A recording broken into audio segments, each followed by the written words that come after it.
perfect song for our entire month's theme. We are focused this month on living CLF's purpose statement, which is to open hearts and incubate dreams. That is why we are here, to support you in doing that. And when we do that, we live the wise words of our founder, Dr. Ernest Holmes, who wrote in our Science of Mind textbook, "Let us feel that our purposes are animated and inspired from on high, and then let us go forth and make our dreams come true in our human experience."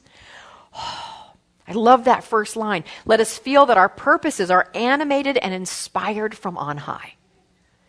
The dreams that are in our hearts, our aspirations, our hopes have been planted by the divine. They are here for a reason.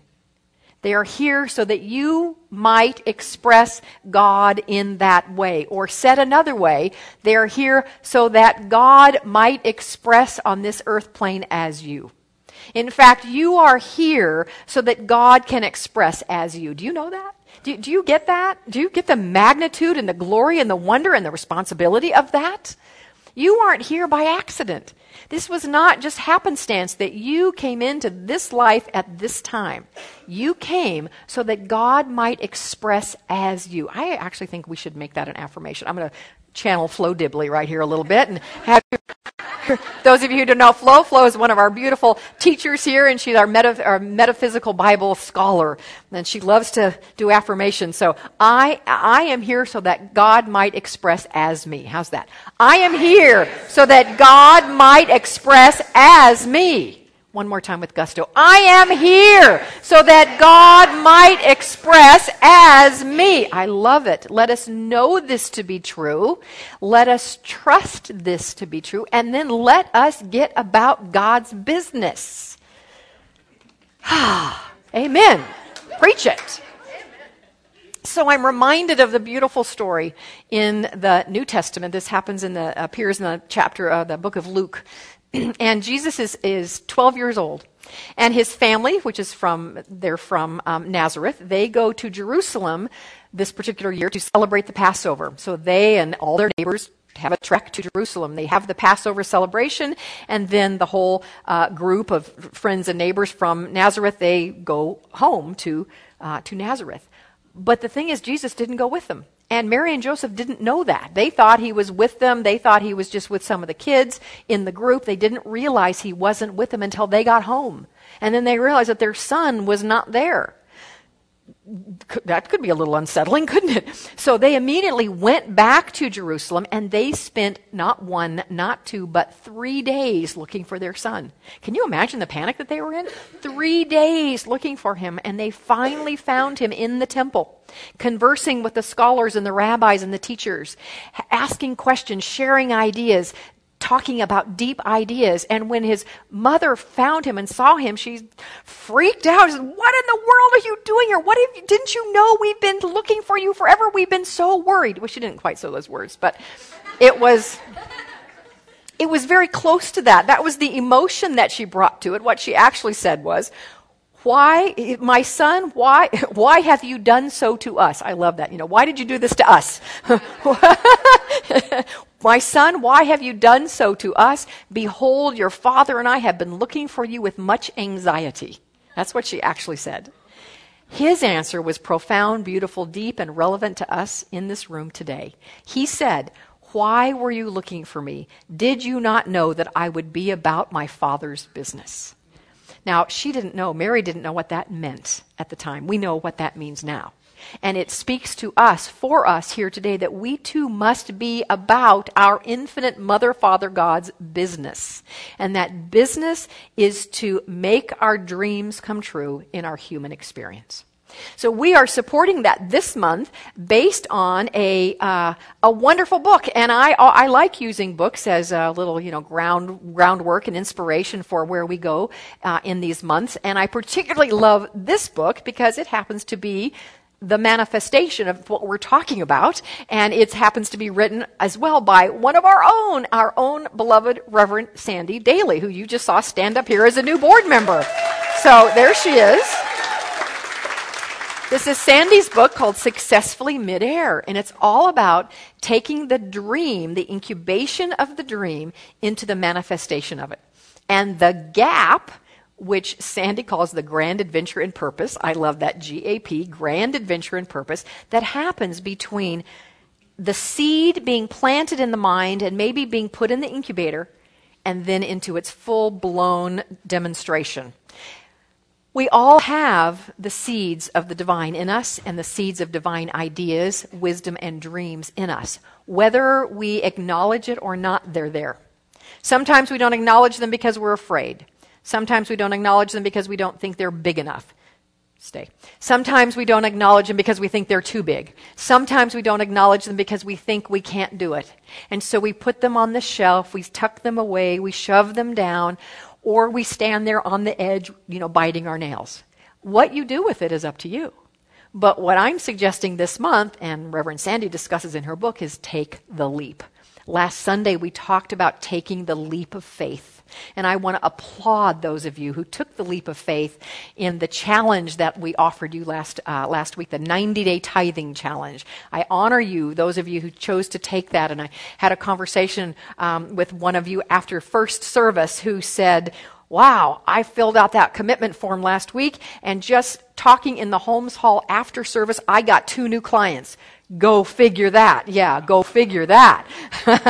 But sometimes, many times, when we take the leap, we don't know, we're hanging out in midair. We don't know that the bridge is there. We can't see it. How many of you remember the great movie Indiana Jones and the The Last Crusade? Thank you. Indiana Jones and the Last Crusade. You know that scene, right? Where his mission, his purpose, his grand adventure in life at this moment is to find the Holy Grail. And he spent the entire movie looking for it and in that gap trying to find it, and he's getting really close to finding it. In fact, he knows where it is. And it's in that mountain right there. But he happens to be standing on a precipice. He has run through a cave, and bad guys are chasing after him, and he comes out of an opening through this cave, and there's a ledge. And then a very deep and very wide chasm stands before him. On the other side of that chasm is the Holy Grail. But oh my gosh, there he is. How is he going to get there? Sudden death if he walks off. Sudden death if he doesn't, because the bad guy's following him. And so he takes a step. And lo and behold, there is something underneath his foot. And then he takes another step, and there is something underneath his foot, and he takes another step. And with that, the camera, remember the scene, the camera pans back, and we see what he cannot see, and that is that it's an optical illusion because of the coloring and the texture of the mountains and of the stone, but there is actually a bridge there. You just couldn't see it. It was buried, if you will, in the colors and tones and textures of the environment. The bridge was there. Today, next week, and the next week, we're going to talk about some tools that come out of Sandy's book for not building the bridge from incubation to manifestation, but helping us see the bridge that is already there. We don't have to build a bridge. It's already there, but we have to see it. So that's what we're going to do this week, next week, and the next. Today I'm going to bring you 2 ideas, 2 tools to help you see the bridge that is already there. And the first one is cultivating the open moment. Sandy's sitting there like she can know if I get this right or not. I'm going to actually quote you here today. So, what is the open moment? Well, according to author Sandra Daly, it is. The open moment means deliberately choosing to open just the tiniest corner of your mind to the possibility that things can work out the way you would like them to, or maybe even better than anything you can imagine from where you stand now. It's the willingness, underscore that word, it's the willingness to believe in possibility when you are feeling hopeless and discouraged and unable to actually believe in possibility. So do you hear the distinction there? It's the willingness to believe in possibility even if you can't believe in it yet. So you've just stepped off the ledge, you made that tithe commitment last week, or you've taken an action step that you're like, oh my gosh, now I am in midair. One way to put a block of that bridge under your foot is to believe, to have the willingness to believe in the possibility. Sandy is also a poet in addition to an author, and she wrote this to help her remember to cultivate those open moments. Just open the tiniest corner of your powerful, fabulous mind. Look there for possibility, and that is what you'll find. Possibility waits there patiently for you to turn and see the endlessness of potential of all that is and what can be. Possibility is right there in front of us. But until we have the willingness to see it, we won't be able to see it. Does that make sense? Until we have the willingness to believe that it's possible, if we have the willingness to see it, unless we have that, we cannot see it. And I want to give you a very specific example of this. If you don't have the willingness to see it, you won't see it. So this story, personal story, it was about a year ago this time that Lonnie, my husband Lonnie, for those of you who don't know, the great cute guy who did the announcements, that's my husband. He was out of town last year for 2 weeks. He went down to Brazil to see John of God. So for 2 weeks, I'm on my own. But, fortunately, he cooked for me 2 weeks before I left, so I was taken care of. Food-wise, I was taken care of, thank goodness. And we had, at that point, we lost her since. We had a precious little dog, a Hattie. Hattie was a little Cocker Spaniel, a little black Cocker Spaniel. She was a rescue dog and had a pretty rough life probably before she got to us. But she loved her new home a lot. And she loved her new parents. So much so that if her parents left her alone in the house, she was not a happy girl. And the way she demonstrated that was by barking, crying, and whining for the entire time we were gone. How do we know this? Our neighbors told us this. She would go out her doggy door and bark and cry and whine. If we were gone 15 minutes, it would last 15 minutes. If we were gone 3 hours, it would last 3 hours. So this was not good for our neighbors or for our little precious girl. So we wound up taking her with us pretty much everywhere we could. So Lonnie is out of town. I worked from home this particular day, but then I had a meeting to come to in the evening. So about 5 o'clock, I gather up the dog, I gather up my purse to come to church for a meeting. And I put Hattie, what's her name, in the car. I put my purse in the car, and I then realized that I'd forgotten something. So I closed up the doors. I went back into the house, and all of a sudden I heard little beep, beep. Now, that beep, beep, I thought to myself, sounds exactly the beep beep that happens when I lock the car door, when I've walked away and I've used the key fob. That's what that sounded like, but oh, surely that's not it. Well, surely it was. The little dog had stepped on the automatic lock and had locked herself and my purse with the keys inside my purse, and not only my regular keys, but my spare key inside my purse in the car. Had a moment of panic, like, ah! Now, the good news is this dog, who was freaked out to be left at home alone, was perfectly fine in the car alone. She, in fact, loved to travel and loved to be in the car. So she was happy as she could be. She was not in distress in any way, shape, or form. It wasn't hot, so I wasn't worried about that, but I was a little concerned. I don't know how I'm going to get the dog out and the keys. So I called the office and said, Deb, I've got a little problem. She said, look, I have AAA. Let me call them. I'm sure we can use my AAA to have them come over and get this door open. And they were so sweet and precious. AAA, they're like, there's a dog in the car. Oh my gosh, we've got to get there right away. Like, no, she's not distressed. Well, that's okay. We're going to dispatch 2 different trucks. Whichever one gets there first will be the one to help you. Like, oh, thank you so much. I had this little idea. This little thing in my head said, do I have another spare key? No, I don't have another spare key. I might have another spare key. No, I don't have. This is my dialogue. I'm not willing to entertain the possibility that I might have a spare key. But, I believe in following intuition. So I followed the intuition to go look, but I didn't have the willingness to see it. So I went to my file that I have in my office. It's got car information, and I opened the file. I looked through all the papers, the registration, the car repair bills, Nope. I knew there was no key in there. I don't know why I looked. That was stupid, I said to my brain. AAA comes, all good. I get to the meeting. It's all good. Next day, that thing in my head goes again, I think I have an extra key. All right, maybe I do. I went back to that same file. I opened it up. I looked through the papers, and there is an envelope right there that says, spare key to the Honda. I did not see it before because I did not have a willingness to see it before. The open moment is when we have a willingness to see the possibility that is already in front of us, but we won't see it unless we're willing to see it. We have to have a willingness to shift the way we look at things. Eric Butterworth, a wonderful New Thought minister, Unity minister, actually an author, once said, our job is not to set things right. It is to see things rightly.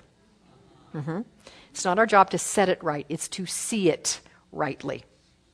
So if you have taken a step off the ledge, a little panicked, a little nervous, not sure if the bridge is going to be there, and you want to put an anchor in that bridge, you want to put a stone in that bridge so that you can walk on it, be willing to believe in the possibility, or to believe even in the occurrence of impossible things, that it is even you're even willing to entertain the idea that impossible things can happen. And I love the little dialogue that Alice in Wonderland had with the Red Queen. They're having this conversation, and Alice says, there's no use in trying. One can't believe impossible things. And the Queen said to her, I dare say you haven't had much practice. When I was your age, I did it for half an hour a day. Why, sometimes I've believed as many as 6 impossible things before breakfast.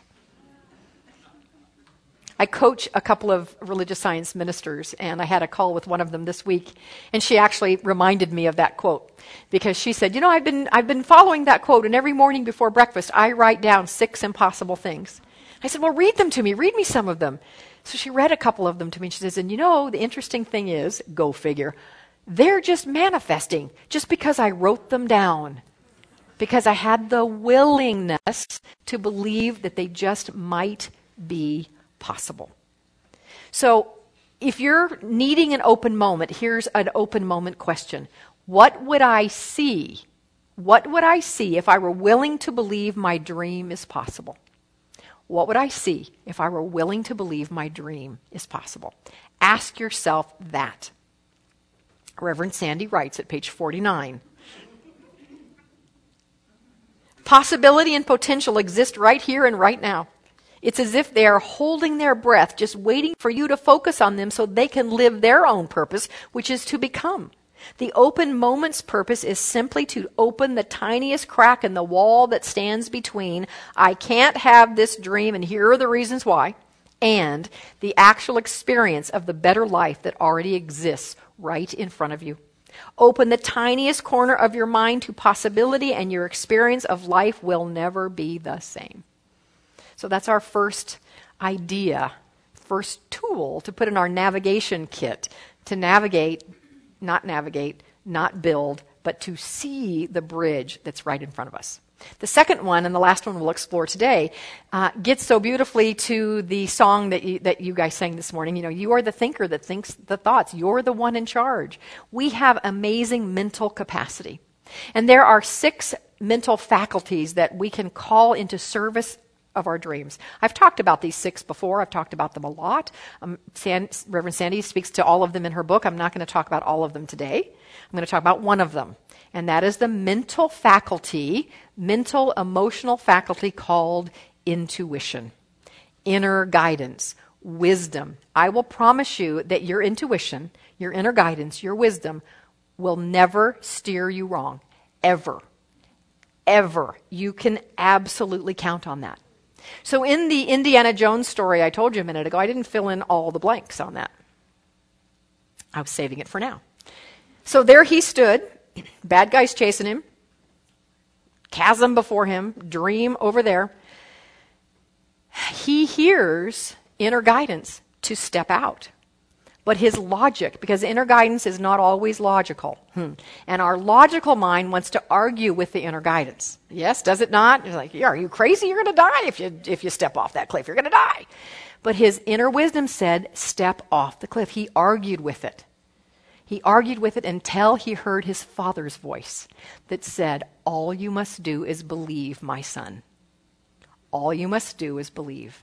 And when he heard that voice, the voice of his father, he took the step. And when he took another step and realized that there actually was the bridge there, he listened to his intuition. The inner voice. We often call it the inner voice. But that can be a little bit of a challenge to call it the inner voice because we have a lot of inner voices, right? Right? It's called, sometimes we call it the committee. I had someone after first service say, I am firing the entire committee and I'm putting new people on the committee, right? And that committee tells us we can't do it. It's too hard. I don't have the resources. I don't know how. I'm not good enough. All that business. It's not possible. That's what the inner voice, our inner voice, often says. And then we call intuition inner voice, and then that can get all confused, and I don't get that. Reverend Sandy has given a new name to inner voice, and I love it. It's so perfect, and it will distinguish it from that other set of voices that we might hear. And that is, intuition is the inner voice that loves me. Or you. The inner voice that loves you. That's the divine speaking to you. That's the voice that will never steer you wrong. That's the voice that will take you over the chasm, that will put chinks in the line of that bridge so that you can actually cross it. That's the voice that loves you. I recently read a book that was published in 1988, sold millions of copies, and I had never read it. Many of you, I bet, have. It's called The Alchemist. A fable of what's the subtitle of that? Hold on, I've got it right here. Where is it? A fable about following your dream. The Alchemist. How many have read that? Oh, goodness. I would recommend it. It's such a beautiful, sweet fable. It's about a little shepherd boy, a sheep herder, who has a big dream. A big dream. And he decides to follow it and all of the triumphs and trials that occurs as he's following his dream. In it, there's a passage about intuition, about the voice that loves you. And this is what it says in The Alchemist. The boy was beginning to understand that intuition is really a sudden immersion of the soul into the universal current of life, where the histories of all people are connected and we are able to know everything because it's all written there. Isn't that a beautiful definition of intuition? So as Sandy writes in her book, begin to trust your intuition to light your way, and soon you will be on your way. Those are our two ideas for this morning, to help us begin to to see the bridge that is already there, to be available and cultivate the open moment. And the question again to ask is, what would I see if I were willing to believe that my dream is possible? What would I see? Ask yourself that. Then you will be able to see it. And follow that voice that loves you. It will not steer you wrong. So when we do those two things, we begin to bridge that gap. We begin to release some of the fear. We begin to be less concerned about what's going to happen? How's it going to happen? Is it going to happen? Am I going to suffer in the process? We can do all of those things when we listen to the inner voice, to that voice that loves us, and we follow the open moment idea. And I want to share and end this morning with another passage from The Alchemist. It's such a great metaphysical book, New Thought book. It's so beautiful. So the young boy finally has met the alchemist, and they're having a conversation. The young boy is interested in listening to his heart. He's learning to listen to his heart. So this is the conversation. The boy says, "My heart is afraid it will have to suffer," the boy told the alchemist one night as they looked up to the moonless sky. "Tell your heart that the fear of suffering is much worse than the suffering itself, and that no heart has ever suffered when it goes in search of its dreams, because every second of the search is a second's encounter with God and with eternity." Every second is the search. Every second of the search is an encounter with God, the boy told his heart. "And when I have been truly searching for my treasure, every day has been luminous, because I've known that every hour was part of the dream that I would find. When I have been truly searching for my treasure, I've discovered things along the way that I never would have seen had I not had the courage to try things that seemed impossible for a shepherd boy to achieve. Let's close our eyes. Let's anchor ourselves in the idea that in the infinite nature of God, limitless possibilities exist. Let us open our hearts to the idea that in the eternal flow of good, infinite possibilities exist. Let us realize that through us as God, infinite possibilities exist. And that we are here on this earth plane so that those possibilities might be brought out into form. These are words of truth that I speak. And as I speak them, I know that God's perfect law, which has perfect hearing, is responding.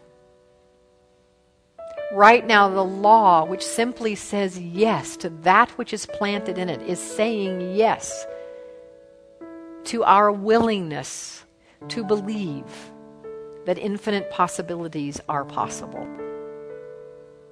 Right now, the law is responding to our willingness to listen to the voice that loves us, and it is ready to guide us.